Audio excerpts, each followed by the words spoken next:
আসসালামু আলাইকুম রহমতুল্লাহ। সবাইকে স্বাগতম হেলথ অ্যান্ড পিওর ওয়েলনেসের পরিবারের পক্ষ থেকে। আমাদের সাপ্তাহিক আড্ডার বিষয় আপনারা আগে থেকে জানেন। প্রতি শুক্রবার আমাদের সাপ্তাহিক আড্ডার দিন। আজকে আমাদের আড্ডার বিষয়বস্তু হচ্ছে উচ্চ রক্তচাপ। এই বিষয়ে ইনশাল্লাহ আজকে আমাদের আলোচনা হবে। তার আগে প্রতিদিনের মতো আবার সেই পুরাতন ঘোষণা, যারা আমাদের সাথে সম্পৃক্ত আছেন সরাসরি, তারা তাদের অভিযোগ, প্রশ্ন, পরামর্শ সবকিছু তো আমাদেরকে সরাসরি দিতে পারছেন। এরপরে যারা দেখবেন বা পরে কোনো কথা মনে হলে, যাদের মনে হবে, তারা আমাদের সাথে আমাদের কমেন্ট বক্সে আমাদের সাথে যোগাযোগ করতে পারেন অথবা আমাদেরকে ইনবক্স করতে পারেন। আমরা চেষ্টা করব আহ, জবাব দেওয়ার জন্য, যদি আমরা জেনে থাকি। আর না জানা থাকলে আমরা বলে দেবো আমরা জানি না, অথবা জানার পরে আপনাদেরকে জানাবো ইনশাল্লাহ। তো আমরা বেশি কথা বাড়াবো না। আজকে আমাদের মূল টপিক উচ্চ রক্তচাপ। আমাদের আজকের উচ্চ রক্তচাপ উপস্থাপন করছেন ডাক্তার আব্দুল মুতালিব ভাই। আব্দুল মুতালিব ভাই।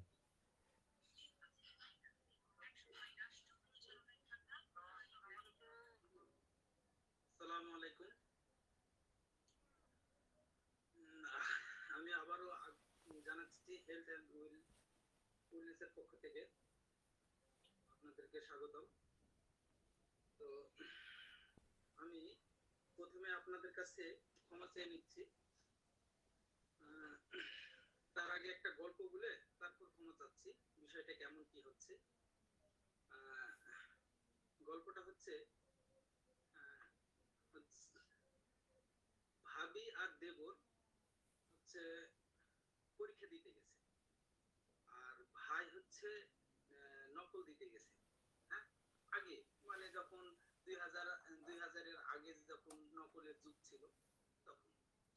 তো ভাই নকলে লেখার পরে বলছে যে তুই লেখা তোর ভাবি দিস।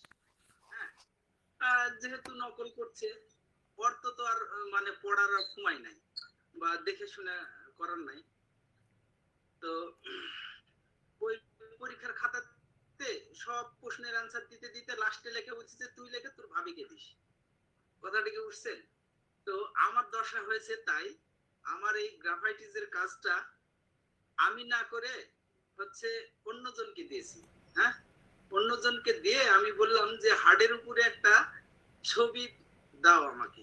হ্যাঁ, তো উনি আবার ও কথাটাই লিখে রেখেছে।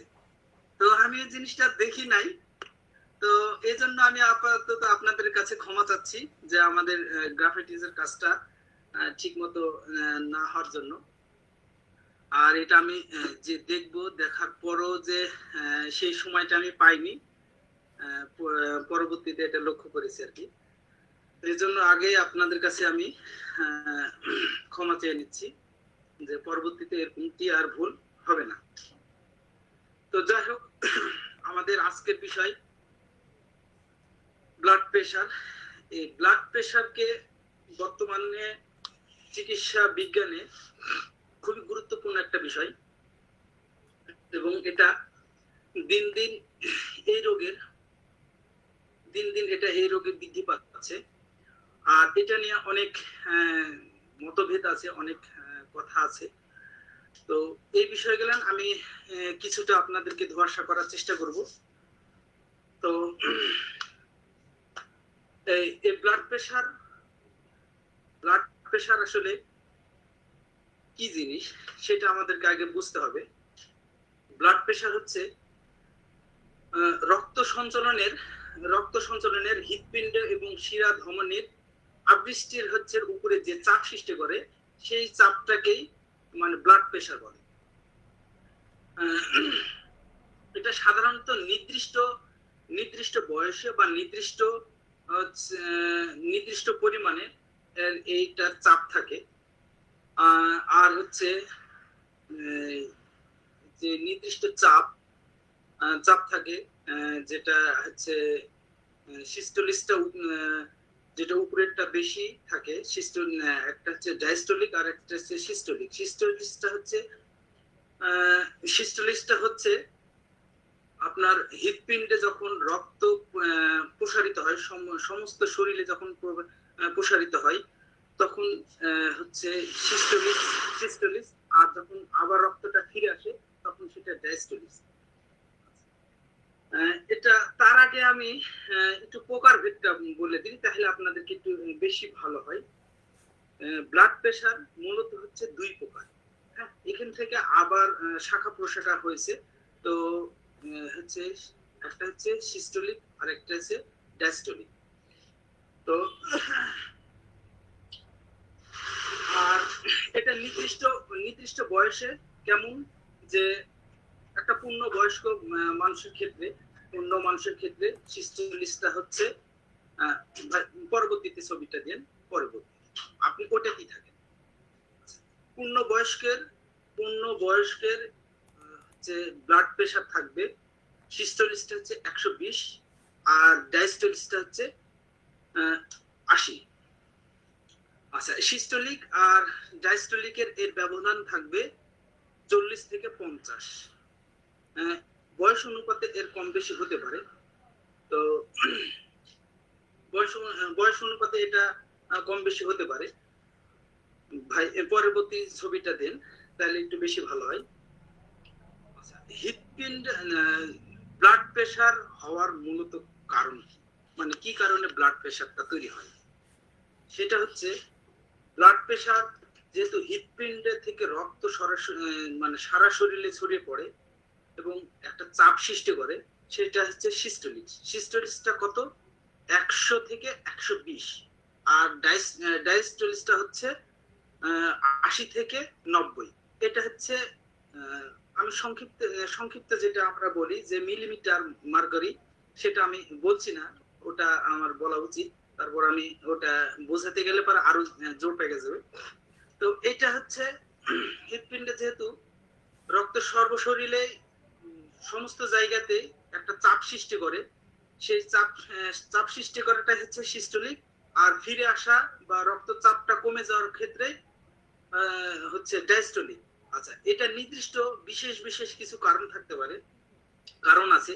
তার মধ্যে একটা হচ্ছে হৃৎপিণ্ডে অনবরত যেহেতু অনবরত সংকোচন বোধ ধারাবাহিক ভাবে সংকুচিত বোধ বা প্রসারিত হয়, বা পাম্পের যে কাজটা করে আমরা জানি যে হৃৎপিণ্ডটা সর্বদাই হচ্ছে পাম্পের ন্যায় কাজ করে। এটা হচ্ছে রক্তনালীর ভিতরে রক্ত সঞ্চালনে রাখে। এটা এজন্য এটা এক।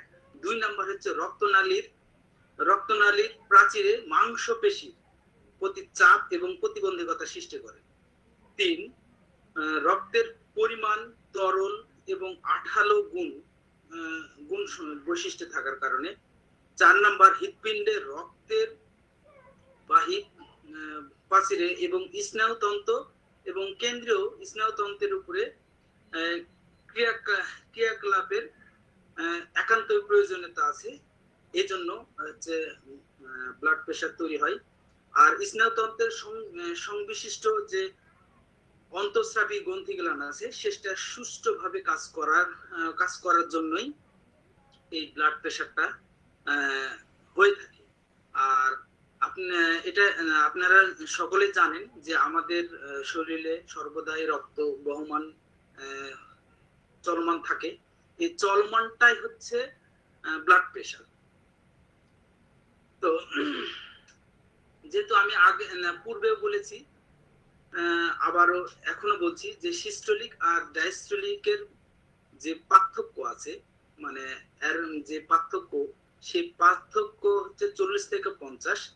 আর এই পার্থক্য এই যে পালসটা মানে সিস্টোলিক আর হচ্ছে ডায়াস্টোলিক যে পার্থক্য আছে, এই একে বলা হয় আবার হচ্ছে পালস প্রেশার, যেটা এটা একটু খুবই গুরুত্বপূর্ণ এই প্রেশারটা। যেমন বিশেষভাবে যখন কোনো মুমূর্ষু রোগী অথবা হচ্ছে আপনার ওটিতে গেলে বা অপারেশনের করার ক্ষেত্রে বারবার ডাক্তারেরা এই পালসটাই দেখার চেষ্টা করে যে তার এই পালসটা কি আছে, এটাকে বলা হয় পালস প্রেশার।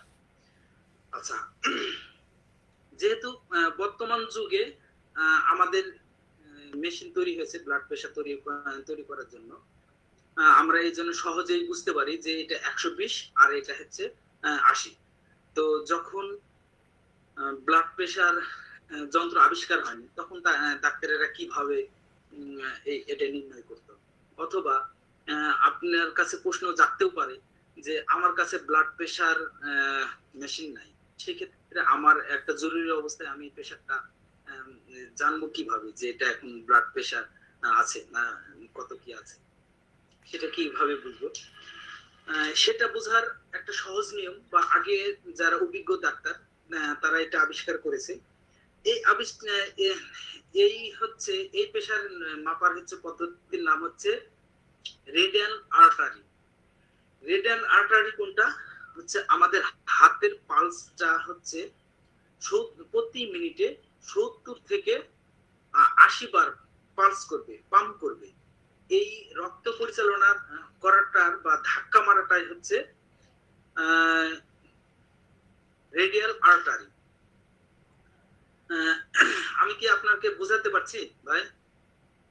আচ্ছা, এই ফাঁকে যদি কারো কিছু প্রশ্ন থাকে তাহলে আমাকে করতে পারেন, হ্যাঁ, তাহলে আপনারা একটু বেশি ভালো হয়। মানে আজকের বিষয়টা হচ্ছে কথোপকথনের হচ্ছে বিষয়, কারণ এখানে অনেক ধোঁয়াশা আছে।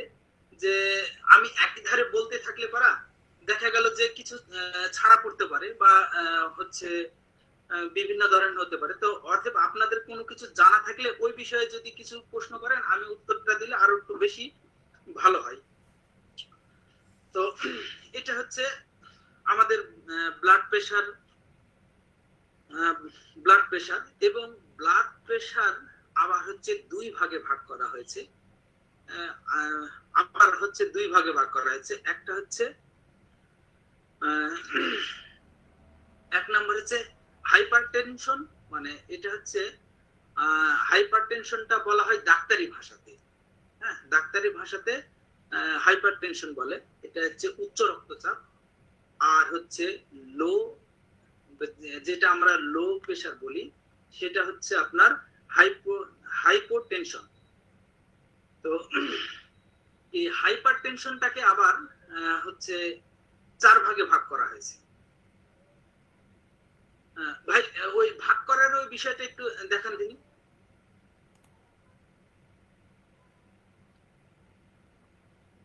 হ্যাঁ, ইয়েস, দেখেন এখানে খুব সুন্দরভাবে আপনারা দেখতে পাচ্ছেন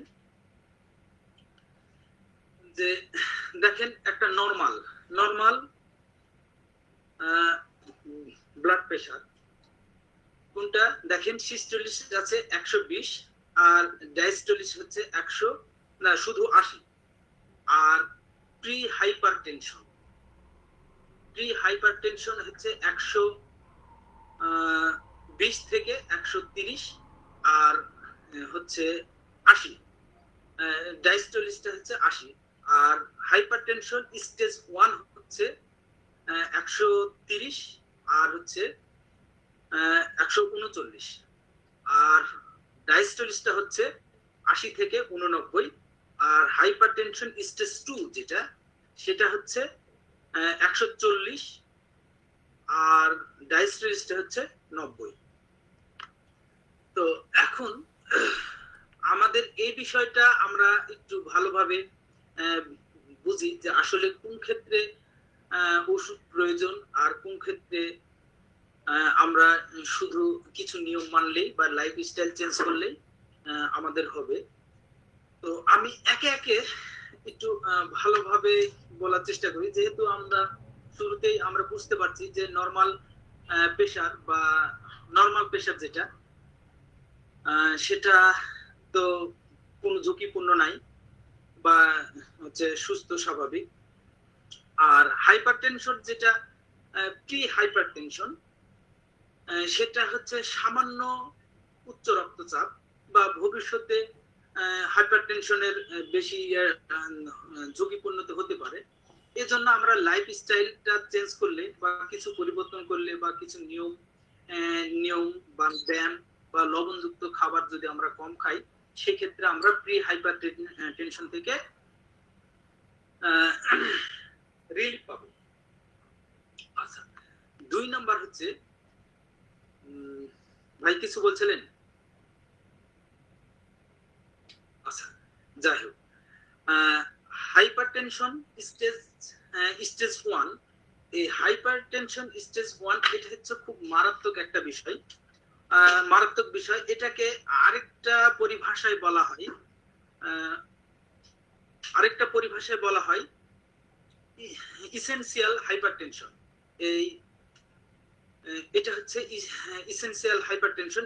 এর আবার আরেকটু ব্যাখ্যা আছে, বিষয়টা আমি আরেকটু ক্লিয়ার করে দিই যে অনেক ক্ষেত্রে হচ্ছে প্রেসার অটোমেটিকলি আপনার 120 এর ঊর্ধ্বে বা 130 বলেন বা 140 বললেন, এটা হচ্ছে এমনি এমনি তৈরি হয় না, এমনি এমনি তৈরি হয় না, কিছু কারণ থাকে।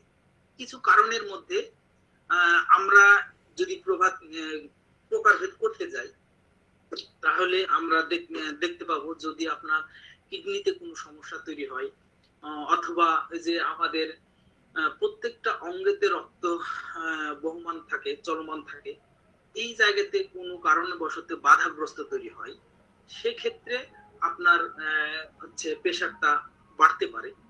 সেক্ষেত্রে আপনার ওষুধটা খাওয়ার প্রয়োজন নাই। যেমন আমি একটু উদাহরণ দিই, হচ্ছে আপনার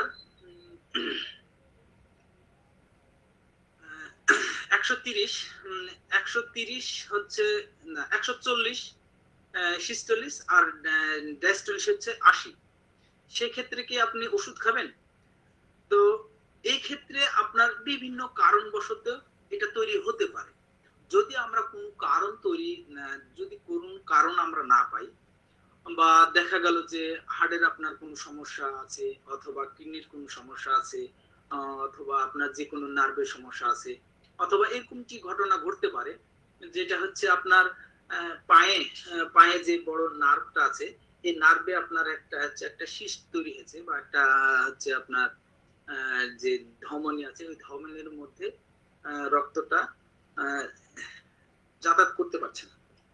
কিন্তু দেখা গেল যে আমাদের দেশে যেটা প্রচলিত যে ওষুধগুলো আছে, বা অন্যান্য প্যাকেট যে ওষুধগুলো আছে, তারা দ্রুত গতিতে আপনার প্রেশারটা নিয়ন্ত্রণে আনতে পারে, কমাতে পারে। তো দেখা গেল যে 2-3টা ওষুধ খাওয়ার পরও তার প্রেশারটা কমছে না। তো এক্ষেত্রে কারণটা এরকমটি হয় যে ওই যে পায়ের যেই ইয়াটা আছে, সিস্টটা আছে, এই কারণে দেখা গেল যে পায়ে ব্যথা অনুভব হয় বা পা ঠান্ডা অনুভূতি হয়, এই কারণে তার প্রেশারটা নিয়ন্ত্রণে হচ্ছে না।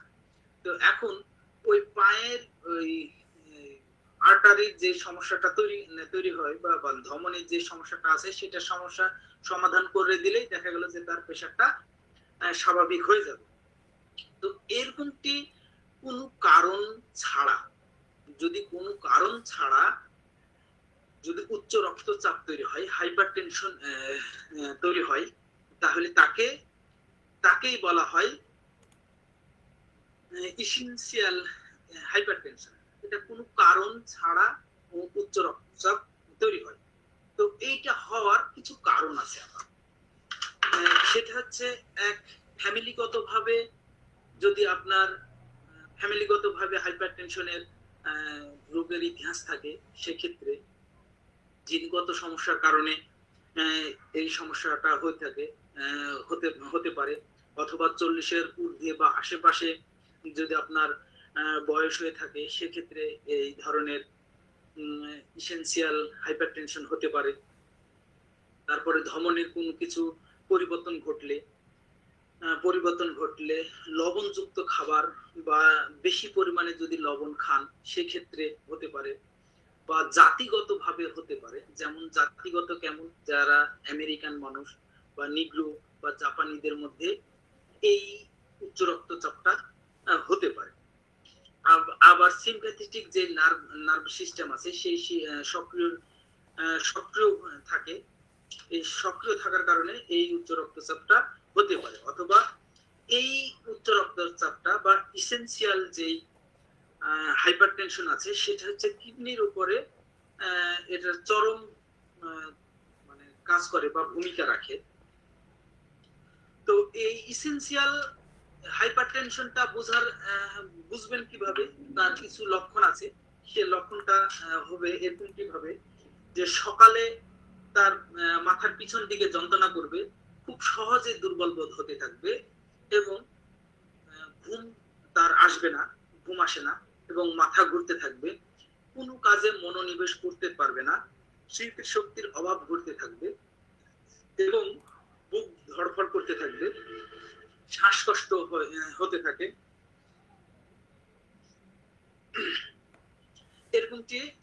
এরকমটি কিছু লক্ষণ। তো আমরা এই বিষয়ে এটা হচ্ছে একটা গেল। আর হচ্ছে আরেকটা পরিভাষায় আছে, যেটা হচ্ছে আপনার প্রি হাইপারটেনশন স্টেজ 2, সেটা হচ্ছে খুব বিপজ্জনক একটা হাইপারটেনশন। তো এটা হচ্ছে কি,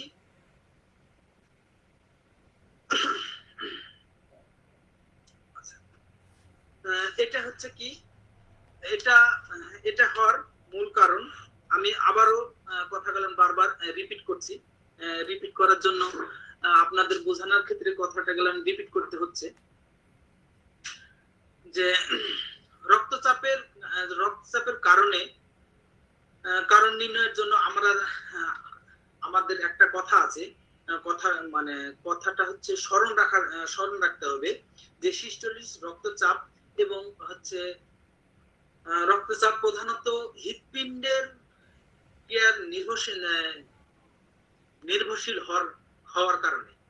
আমি কথাটা আরেকবার বলি যে আমরা যখনই উচ্চ রক্তচাপ বা হাইপারটেনশন যখন আমরা নির্ণয় করব অথবা যখন আমরা মাপবো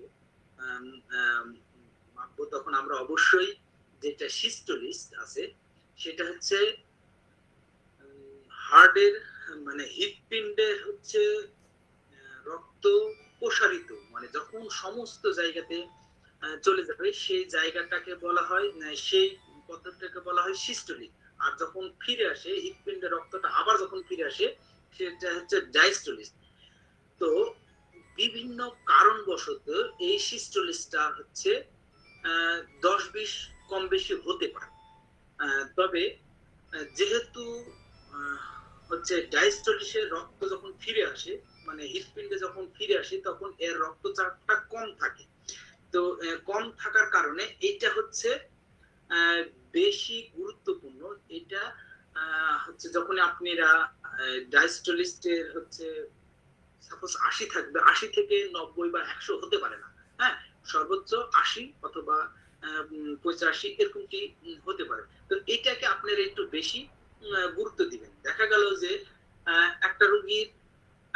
একটা রোগীর হচ্ছে 120 সিস্টোলিক আর ডায়াস্টোলিক হচ্ছে 80, এটা হচ্ছে নরমাল। কিন্তু দেখা গেল যে একটা রোগীর আছে 110 আছে আর হচ্ছে ডায়াস্টোলিকটা হচ্ছে 80 আছে। সেক্ষেত্রে কি আপনি হচ্ছে হাইপারটেনশন বলবেন বা উচ্চ রক্তচাপ বলবেন? অবশ্যই না, এটা নরমালের মধ্যেই পড়ে।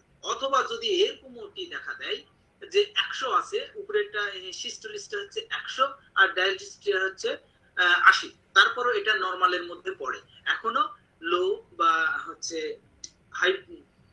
হাইপোটেনশনটা হয়নি। তো এটা একটু আপনাদেরকে অবশ্যই গুরুত্বপূর্ণ হতে হবে। এই যেটা হচ্ছে আপনার হাই ব্লাড প্রেশার অথবা হাইপারটেনশন অথবা হাইপারটেনশন স্টেজ 2 অথবা হচ্ছে ম্যালিগন্যান্ট হাইপারটেনশন, এইটার হওয়ার কিছু কারণ আছে। সেটা আমি এই কথাগুলো যেটা বলছি সব পরিভাষা একটাই কথা, কিন্তু হাই প্রেশার আমরা যে কথাগুলো বললাম এটা কিন্তু সমস্ত কথাগুলো মিলে কিন্তু একটাই কথা, সেটা হচ্ছে হাই প্রেশার। আর আমরা ডাক্তারি ভাষায় বা আরো অন্যান্য ভাষায় আমরা কথা বলছি হাইপারটেনশন অথবা হাইপারটেনশন স্টেজ 2 অথবা হচ্ছে ম্যালিগন্যান্ট হাইপারটেনশন। তো এটা হওয়ার কারণ বংশগতভাবে, বংশের পরম্পরায় এটা হতে পারে। যারা শারীরিক পরিশ্রম কম করে বা অলসতা ভাবে জীবনযাপন করে বা অতিরিক্ত মানে ভোজন করে বা খাবার খায় বা অতিরিক্ত স্বাস্থ্য মানে আমরা যেটা কি বলবো আপনার, এক কথায় মোটা স্বাস্থ্যবান হেলদি মানুষ, তাদের এই রোগটা হওয়ার সম্ভাবনা বেশি। যারা মানসিক পরিশ্রমটা বেশি করে তাদের এই রোগটা হওয়ার প্রবণতাটা আছে। যারা হচ্ছে প্রবণ স্বভাবের অথবা দুশ্চিন্তা, উদ্বেগ ইত্যাদি কারণে এই হাইপারটেনশনটা হতে পারে। তবে সাধারণত 80 থেকে 90 বছর বয়স হয় তখন রক্তচাপের বেশি দেখা যায়। এক্ষেত্রে বলা যায় 90 জনাই এই হাইপারটেনশনের সাথে সংশ্লিষ্ট থাকে। এবারকার হাইপারটেনশন হলে আপনি বুঝবেন কিভাবে তার লক্ষণ হচ্ছে প্রত্যেকটা অঙ্গ প্রত্যঙ্গ বা বিশেষভাবে অঙ্গ প্রত্যঙ্গ গুলো শীতল ভাব হয়ে যায় এবং মাঝে মাঝে মাথা ঘুরতে থাকে, তারপরে মাথা ব্যথা প্রাথমিক লক্ষণ এটা হতে পারে। হজম শক্তি কম হতে পারে বা হজম শক্তির গোলযোগ হতে পারে, বুকে ধড়ফড়ি বা স্পন্দন তৈরি হতে পারে, শ্বাসকষ্ট দেখা দিতে পারে, তারপরে হচ্ছে মাথার একদিকে ব্যথা হতে পারে, কানে শসা প প ভ ভ এরকম কি শব্দ হতে পারে, অথবা চোখে বিভিন্ন ধরনের হচ্ছে দৃষ্টি দেখা দিতে পারে, যেমন দৃষ্টি হতে পারে বা হঠাৎ সাময়িকের জন্য চোখ হচ্ছে বন্ধ হয়ে যেতে পারে, না চোখের দৃষ্টি লোপ পেয়ে যেতে পারে সাময়িকের জন্য, অথবা সাময়িকের জন্য তার হচ্ছে বাক শক্তি বা কথা বলার শক্তি হারিয়ে ফেলে দিতে পারে। এই সকল লক্ষণই হচ্ছে হাইপারটেনশন স্টেজ 2 অথবা ম্যালিগন্যান্ট হাইপারটেনশন আমরা বলে থাকি।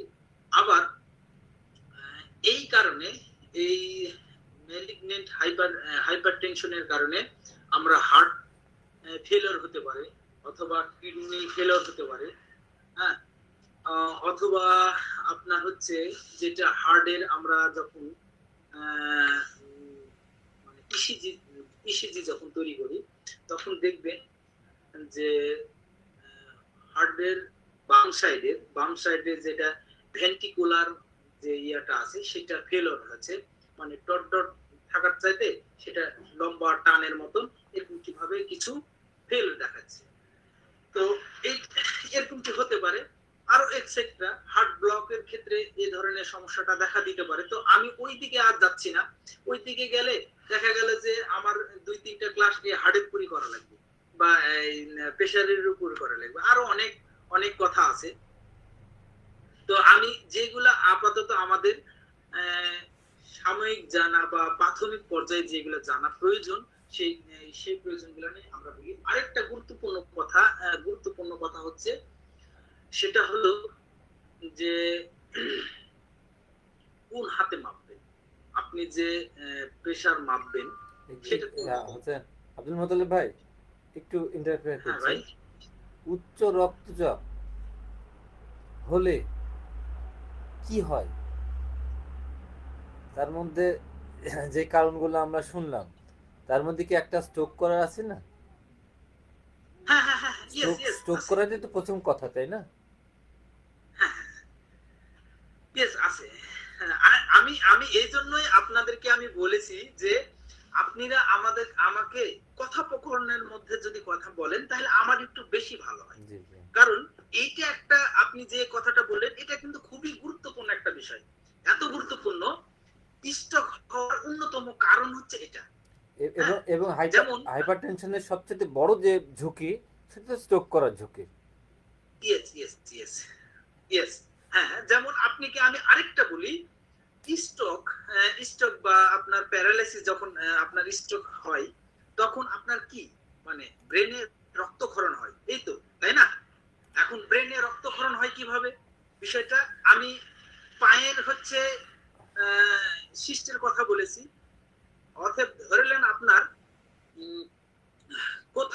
কোথাও রক্তে বা হচ্ছে আপনার রক্তনালীতে সংকুচিত বোধ আছে, সেখানে রক্তটা হচ্ছে আপনার ঠিকভাবে সাপ্লাই দিতে পারছে না।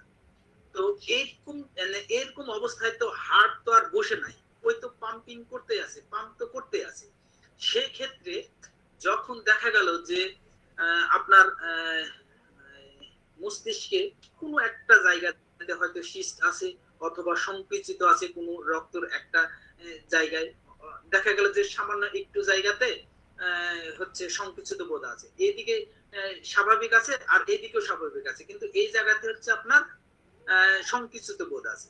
আচ্ছা, এটার কারণে যখন এই পাম্পিং করতে থাকে, যখন পাম্প করতে থাকে তখন রক্তের তো চাপ তৈরি হয়।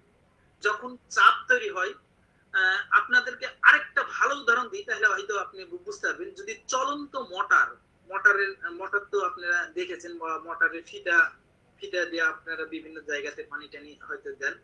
এই চলন্ত মোটরে যদি আপনার পাইপটা পানি চাপা দেন বা চিপে ধরে থাকেন, তাহলে হচ্ছে পানিটা সামনের দিকে জোরে ফ্লোর মারবে, আর হচ্ছে এই দিকে নিচের দিকে হচ্ছে পিছন দিকে হচ্ছে আপনার জিনিসটা মোটা হতে থাকবে, ফেটে যাওয়ার সম্ভাবনাটা আছে। ঠিক তদ্রূপই হচ্ছে এই প্যারালাইসিস, এরকমই মানে রক্তক্ষরণ এরকমই। যখন ফোর্স দেয় তখন হয় সামনের দিকে নার্ভটা ছিঁড়ে যেতে পারে, অন্যদিকে হচ্ছে নার্ভটা ছিঁড়ে যেতে পারে। এই কারণে মস্তিষ্কে রক্তক্ষরণ হয়। এটা আপনি খুবই গুরুত্বপূর্ণ একটা কথা বলেছেন, আপনাকে অসংখ্য ধন্যবাদ। হ্যাঁ, এরকমটি ভাবে যদি কথোপকথন করেন, অন্যান্য ভাইরাও যদি কথোপকথন করতে পারেন,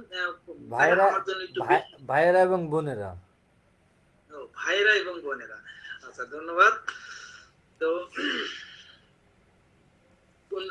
কোন প্রসঙ্গে জানো আমরা উচ্চ রক্তচাপের ক্ষতিকারক দিকগুলো বলছি।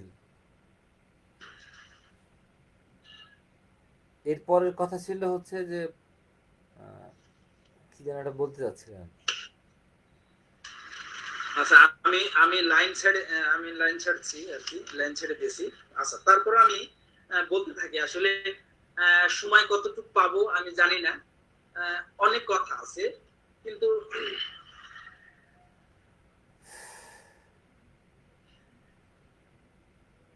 আচ্ছা, এখানে তো হাইপারটেনশন বা উচ্চ রক্তচাপের সম্বন্ধ তো ক্লিয়ার, আর তো কোনো প্রশ্ন নাই।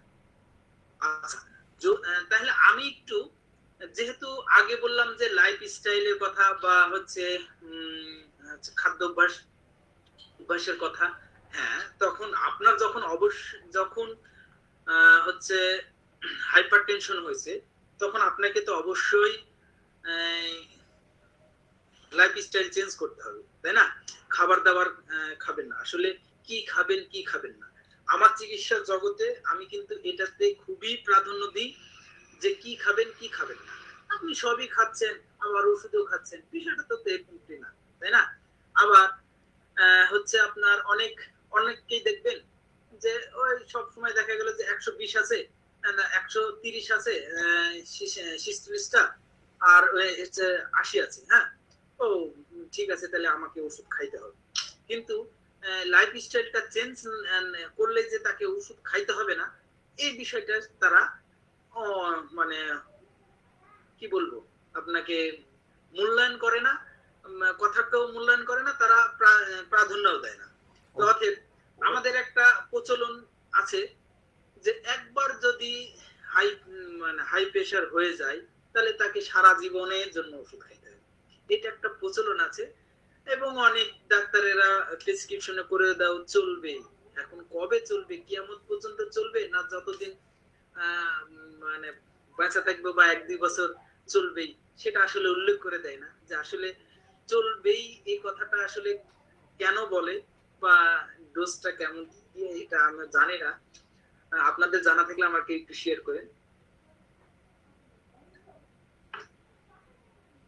তো যে কথাটা বলছিলাম খাবারের বিষয়। আচ্ছা, যেহেতু হাইপারটেনশনের কথাটা আমি আবার বলছি, যে অলস ভাবে যদি জীবন যাপন করেন, তাহলে তো আপনার শারীরিক কায়িক পরিশ্রম করতেই হবে। সেটা আপনি প্রতিদিন সকালে 30 মিনিট হাঁটতে পারেন, অথবা সকালে এবং রাত্রে খাবারের 30 মিনিট পর 30 মিনিট করে 1 ঘন্টা হাঁটতে পারেন, অথবা আপনার হচ্ছে দুশ্চিন্তা থেকে মুক্ত হতে পারে। যেমন যারা অতিরিক্ত দুশ্চিন্তা দুশ্চিন্তা করে বা দুশ্চিন্তা বা যাদের অত্যন্ত রাগ কন্ট্রোল রাখতে হবে, এবং যারা বেশি হিংসা পরায়ণ, মানে বেশি বেশি হিংসা করে, এই হিংসা করলে তো টেনশন বাড়বে, তাই না? তো এই হিংসাও করা যাবে না। আপনি আপাতত সলিড ভাবেই থাকার চেষ্টা করবেন। তো তকদিরে যেটা আছে সেটা হবেই। আমিনুল ভাই আমার সাথে উপরে উঠে গেল, এগুলা আপনি হিংসা করবো সেটা না, এরকম কিভাবে হিংসা করা যাবে না। যাই হোক, মজা করলাম বিষয়টা। তো ব্যায়াম ব্যায়ামের কথা তো বললামই, আর পরিশ্রমের একান্তই প্রয়োজন। এই ক্ষেত্রে অবশ্যই আপনাদেরকে হচ্ছে এই ব্যায়ামের মধ্যে সেটা মুক্ত বাতাসে হাঁটা চলাচল করতে পারেন, অথবা হচ্ছে আপনার নিয়মিত হাঁটা চলাচল বা সাঁতার কাটতে পারেন। আর খাদ্য গ্রহণের বিষয়ে অত্যন্ত সতর্ক থাকতে পারেন। যেমন যেগুলাতে আপনার খাইলে বেশি পরিমাণে হচ্ছে প্রোটিন পাবেন সেগুলো থেকে, বা এক কথায় স্বাস্থ্যবান স্বাস্থ্য বৃদ্ধি পাবে বা মেদ বৃদ্ধি পাবে, এইগুলোর খাবার থেকে দূরে থাকবেন। 2 নাম্বার হচ্ছে এমন খাবার খাবেন যেন 200 ক্যালোরির বেশি না থাকে, চর্বিযুক্ত খাবার যেন না খান। তারপরে হচ্ছে শর্করা যুক্ত খাবার একটু বেশি পরিমাণে খাবার খেতে হবে। এবং যেহেতু মাংস আমাদের অনেকটাই মানে অনেক সময় প্রয়োজন, আবার আমরা মাংস তেলযুক্ত ছাড়া খাইতেও পারি না, তাই সেক্ষেত্রে আমি ব্যক্তিগতভাবে বলি যে হাফ কেজি ওজনের ছোট মুরগিটা তেলযুক্ত মাংস। আর যদি মাছ বলেন, তাহলে তেলযুক্ত মাছ যদি হয়, তাহলে শিং মাছ, টাকি মাছ, শোল মাছ, এগুলো হচ্ছে তেল মুক্ত হচ্ছে মাছ। এগুলাতে আপনার জীবনী শক্তি বা ভাইটাল ফোর্সটা বৃদ্ধি করে। হ্যাঁ ভাই, কিছু বলছিলেন? হ্যাঁ, কিন্তু যদি তেলযুক্ত পাঙ্গাস মাছ হয়? তাহলে আমি তো ওটাই তো বললাম যে তেল মানে হার্টের তো সবচাইতে বেশি ক্ষতি হচ্ছে তেল, তাই তো? তো তেলটা বর্জন করতে হবে। চিনিযুক্ত খাবার বা লবণযুক্ত খাবার। এখানে আরেকটা গুরুত্বপূর্ণ কথা আচ্ছা, হলো উচ্চ রক্তচাপ হলে কি ডিম খাওয়া যায়? তারপরে হচ্ছে ঘি খাওয়া যায়? আচ্ছা, এই ক্ষেত্রে মতভেদ আছে। আমি শুরুতেই কিন্তু এই কথা বলেছি যে এই ব্লাড প্রেশার নিয়ে অনেক মতভেদ আছে। তবে ডিমের কথা কেউ কেউ বলেছে যে শুধু কুসুমটা খেতে পারে, তাহলে পারা তার মানে হচ্ছে সমস্যা তৈরি করবে না। কেন করবে না? কিছু কিছু ফ্যাট আছে যেটা মানুষের শরীরে উপকার করে, আর কিছু কিছু ফ্যাট আছে সেটা মানুষের গুড ফ্যাট, ক্ষতি করে। হ্যাঁ, গুড ফ্যাটগুলো মানুষের প্রেশার এবং হচ্ছে হৃৎপিণ্ড, প্রেশার নিয়ন্ত্রণ করে এবং হৃৎপিণ্ড ভালো রাখে। তার ভিতরে একটা হচ্ছে ঘি। কেউ যদি ঘি দিয়ে একটা ডিম ভাজি করে খায়, সেই ক্ষেত্রে তার এই কোলেস্ট্রল থেকে শুরু করে উচ্চ রক্তচাপ, হার্টের জন্য, এগুলোর জন্য ভালো, খারাপ না। হ্যাঁ, এরকম আর কি বিষয়গুলো। গুড মানে ভালো যেগুলো ফ্যাট, ভালো ফ্যাটগুলো, গুড ফ্যাট যেগুলো।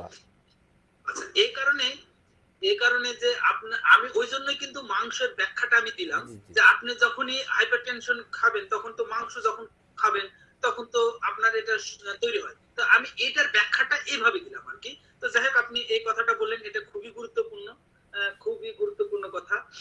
আর লবণ কম খাবেন।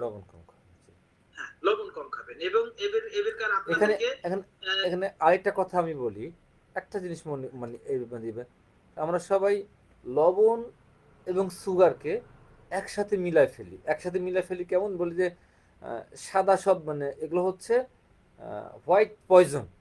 হ্যাঁ, কিন্তু বিষয়টা হচ্ছে লবণ আর চিনি কখনোই এক না। কেন এক নয়? হচ্ছে চিনি যদি একটা মানুষ সারা জীবনও না খায়, চিনির ভিতরে যে জিনিসটা থাকে, একটা মানুষ যদি সারা জীবন সেটা না খায়, তার শরীরে কোনোই প্রভাব পড়বে না, কারণ আমরা যা খাই সবই সুগার। আমাদের ভাত থেকে শুরু করে সবকিছু সুগার। তো এখানে আর আমাদের শত্রুতা মিষ্টির সাথেও না, শত্রুতা কিন্তু এই চিনি খাইতে যে নিষেধ করতেছে। চিনি কিন্তু ব্লাড প্রেশার বলেন, হৃদরোগ বলেন, অথবা হচ্ছে আপনার ক্যান্সার বলেন, ক্যান্সারের মূল খাবারের মধ্যে একটা চিনি। তো এই চিনি না এড়ায় চলা দরকার। তবে সেখানে যদি ভালো, যেমন আমরা চিনি এড়ায় চলার কথা বলি, কিন্তু আখের রস খাইতে কি কেউ কাউকে নিষেধ করেছে কোনো দিন? জি না, আখের রস খাতে কেউ কখনো নিষেধ করেনি। আমি যদি আপনাকে 2 কেজি, ধরেন 10 কেজি আখের রস দিই, আপনি কিয়ামত পর্যন্ত জাল দিয়ে ওকে চিনির মতো করতে পারবেন, সাদা করতে পারবেন? পারবেন না। তো চিনি আর গুড় কখনো এক না, চিনি আর আখের রসও কখনো এক না। আমাদের সে সব মুহূর্তে অবশ্যই চিনিকে এড়ায় চলতে হবে, চিনি। হ্যাঁ ভাই, আমি আপনার ব্যাঘাত ঘটালাম, সময় নষ্ট করলাম। তো যাই হোক, আমি সময়ও আর বেশি নাই, জি জি। আমি আসলে শেষ করে দিই আর কি, না। একটু তাড়াহুড়া করে আমি শেষ করে দিই। আচ্ছা। হ্যাঁ, তো আমার যেহেতু আরো একটা আছে, মানে লো প্রেশার আছে বা আপনার হাইপ্রো টেনশন বলেন যেটা, সেটা তো আমাকে আর একটু যাইতে হবে। তো এই জন্য আপনারা দুধ, ঘোল, ঘোল, ফল এবং শাকসবজি প্রচুর পরিমাণে খাইতে পারেন। আরেকটা যেটা হচ্ছে সকালবেলা অথবা সন্ধ্যার সময় যে খালি পেটে আছে, সেই খালি পেটে আপনারা হচ্ছে পানি খাইতে পারেন। তারপর হচ্ছে দুপুরে বিশ্রাম, এই এটসেট্রা। আচ্ছা, এবার আসেন আপনারা লো প্রেশার অথবা হাইপোটেনশন। হাইপোটেনশনটা কি জিনিস আপনারা এতক্ষণ উপলব্ধি করতেই পেরেছেন। তারপর আমি আরেকবার রিপিট করে দিচ্ছি, যে বয়সে যতটুকু সিস্টোলিক এবং ডায়াস্টোলিকের রক্তচাপ থাকে, তার চাইতে 20 অথবা 25 এর কম, মানে আপনার হচ্ছে সিস্টোলিকটা হচ্ছে যদি আপনার 80 থাকে, না সরি ডায়ালিসিসটা যদি 80 থাকে, তার নিচে যদি নেমে যায়, মানে 60 বা 50 বা 40 এরকম কি যদি নেমে যায়, সেক্ষেত্রে আপনার হচ্ছে আপনার, আর সিস্টোলিকটা হচ্ছে আপনার 120 এর জায়গাতে যদি 100 নিচে নেমে যায় বা 100 বা 190 যদি নেমে যায়, তাহলে সেটা লো প্রেশার বা হাইপোটেনশন বলা হয়। এবং হাইপারটেনশন যেমন খুব ক্ষতিকারক, হাইপোটেনশনও ঠিক তদ্রুপই ক্ষতিকারক। যে আমার হাইপারটেনশন আছে বা হাই প্রেশার আছে, আমার খুব সমস্যা, আর আমিনুল ভাই লো প্রেশার আছে, আমিনুল ভাই বেঁচে গেল, বিষয়টা তা না, ভাইয়ের জন্য সমস্যা। তো ভাইয়ের জন্য সমস্যা, এটা অনেকেই কিন্তু মনে করে লো প্রেশার থাকাই ভালো, এটা অনেকেই কিন্তু এই কথাটা বলে, কিন্তু এটা আসলে কোনো গ্রহণযোগ্যতা নাই। আচ্ছা, আমি আর ব্যাখ্যাইতে যাব না, আমি যেহেতু সময় খুব কম, 12 মিনিট আপনাদের জন্য রেপার্টরির ব্যবস্থা করেছি আর কি। তো যাই হোক, নিম্ন রক্তচাপ বলেন বা লো ব্লাড প্রেশার, এটা হওয়ার কারণ, 1 নম্বর কারণ হচ্ছে রক্ত স্বল্পতা থাকার অন্যতম কারণ। এটা একটা হজম শক্তির অভাবের কারণ হতে পারে, শারীরিক দুর্বলতা, পুষ্টির অভাব, শারীরিক এবং মানসিক আঘাতজনিত কারণে এটা হতে পারে। তারপর হচ্ছে শোকের কথা, তো শোক, উদ্বেগ, এই এই বিষয়গুলো নিয়ে যে আঘাত থাকে সেটা। তারপরে বমি হতে পারে,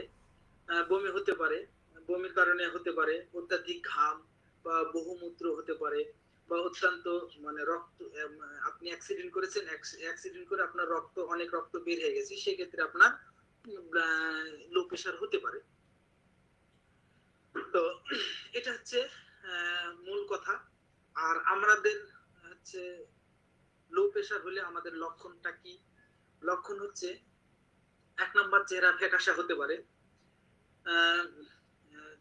ফ্যাকাশা দেখা দিতে পারে, মাংসপেশি শিথিলের মতো হতে পারে, রক্তহীনতার ছাপ একটা দেখা দিতে পারে, আচ্ছা, এই কারণে আর হচ্ছে মানসিক দিক দিয়ে হচ্ছে সন্দেহ প্রবণ হতে পারে, খুঁতখুঁতে স্বভাবের হতে পারে, স্মরণ শক্তির অভাব অভাব মন মরার মতন ভাব, নিদ্রাহীনতা থাকতে পারে, মাথা ধরা, বুক ধড়ফড়ি এবং হজম শক্তির অভাব এক্সেট্রা। এই বিষয়গুলো নিয়ে যখন আপনারা আম, মানে এই লক্ষণগুলো যখন আপনারা পাবেন, তখন অবশ্যই হাইপার টেনশন বা লো প্রেশার ধরে নিতে পারেন।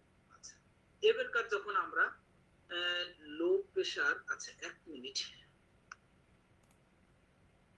একটা মিনিট ভাই লাইনেই থাকেন।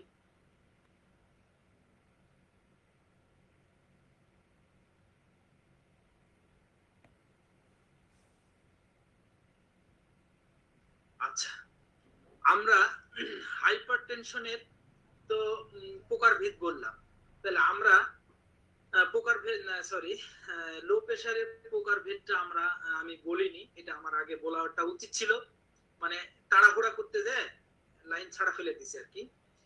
এক নাম্বার হচ্ছে যেটা হাই হাইপোটেনশন, যেটা মানে লো প্রেসার। এই হাইপারটেনশন কে আবার 4 ভাগে ভাগ করা হয়েছে। এক নাম্বার হচ্ছে অ্যাকুইট হাইপোটেনশন, হাইপোটেনশন। 2 নাম্বার হচ্ছে ক্রনিক হাইপোটেনশন।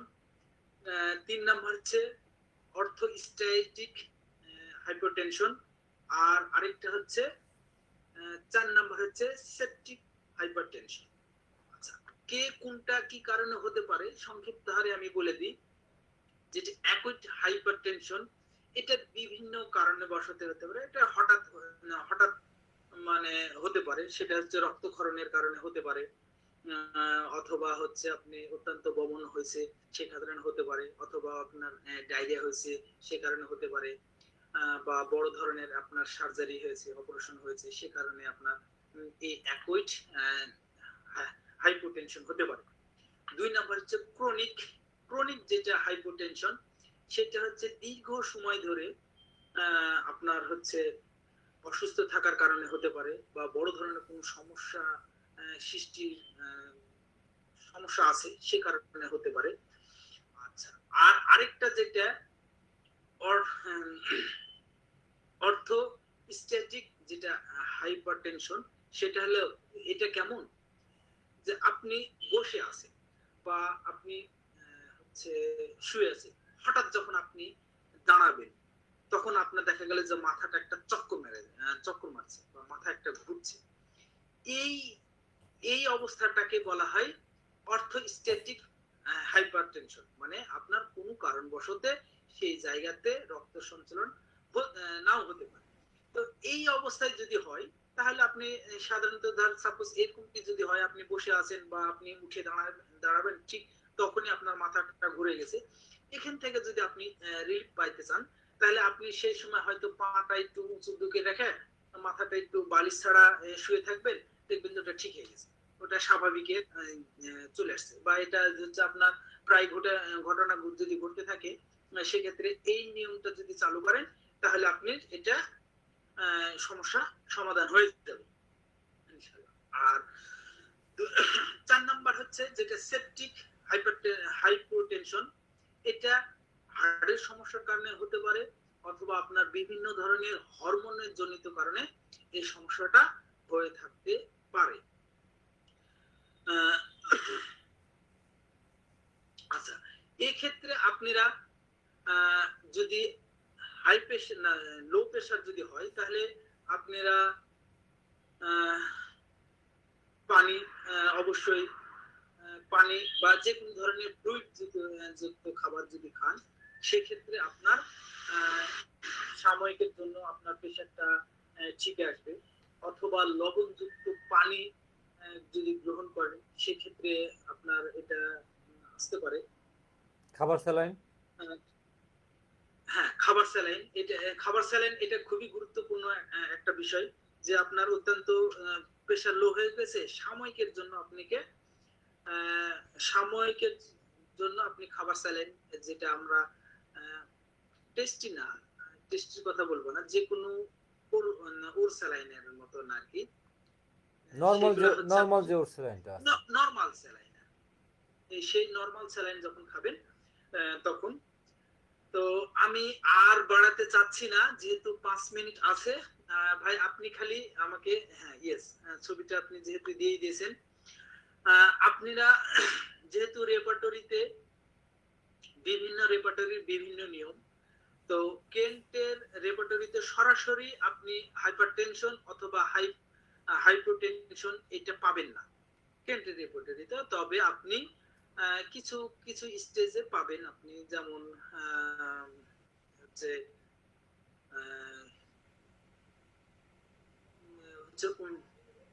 এক কথায় দুর্বলতার কারণে সমস্যা, তারপর এরকম কি যে যে লক্ষণের অনুপাতে আপনারা তখন দেখলে আপনি পাবেন আর কি। আর এটা হচ্ছে আমি যেই রেপার্টরি তুলে ধরেছি, সেটা হচ্ছে সিনথেসিসের যে রেপার্টরি। তো দেখেন আপনারা, ভাই একটু বড় করতে পারবেন কি? আচ্ছা, বড় মনে হয় হবে না, মানে ফার্স্ট গ্রেড সেকেন্ড গ্রেড বোঝা যাচ্ছে না, তো এই জন্য আর কি। আচ্ছা দেখেন, এতগুলান হচ্ছে আপনার ওষুধ আছে হাইপারটেনশনের ক্ষেত্রে আর হচ্ছে হাইপোটেনশনের ক্ষেত্রে। তাহলে আপনার সন্দেহ হচ্ছে যে আমাদের হোমিও ওষুধে এই কাজ হবে না? সন্দেহ কোনো অবকাশ নাই, অবকাশ নাই। এখন মূল কথা হলো, যেহেতু আমাদের হোমিওর থিওরিটাই হচ্ছে লক্ষণ ভিত্তিক চিকিৎসা, লক্ষণ সামষ্টিক ভাবে চিকিৎসা। আর আরেকটু গুরুত্বপূর্ণ কথা বলে দিই, যেহেতু আপনাদেরকে আমি বললাম যে সব সময়ের জন্য প্রেশারের জন্য ওষুধ খাওয়ার প্রয়োজন নাই, তবে ক্রনিকের অবস্থায় যদি হয় বা ম্যালিগমেন্ট যে হাইপারটেনশন হয়, সেই ক্ষেত্রে আপনারা ওষুধ খাওয়া জরুরি, তখন অবশ্যই আপনাকে খাইতে হবে। কিন্তু আমরা যারা সাধারণত ওষুধ খাই, যারা নিয়মিত প্রেশারের ওষুধ খাই যারা, তারা হচ্ছে কেউ ম্যালিগমেন্ট হাইপারটেনশনের মধ্যে নাই, সর্বোচ্চ তারা প্রি হাইপারটেনশনের মধ্যে অবস্থান করছে, যা খাবার বা হচ্ছে তার চলাফেরা করলেই তার সেখান থেকে রিলিফ পাওয়ার সম্ভাবনাটা অত্যন্ত বেশি। সেক্ষেত্রে ওষুধের সাপোর্ট একটু থাকবে, থাকলেই প্রি হাইপারটেনশনটা চলে যাবে। তো এখান থেকে যদি আপনারা রিলিফ না করেন, তাহলে ওষুধের তো একটা নিজস্ব ক্ষমতা আছে, তাই না ভাই? যে কোনো ওষুধের হচ্ছে নিজস্ব ক্ষমতা আছে। আপনি যদি অকারণেই খান, তাহলে পরে আপনার তা পার্শ্ব প্রতিক্রিয়া দেখাবেই দেখাবে, আজ হোক আর কাল হোক।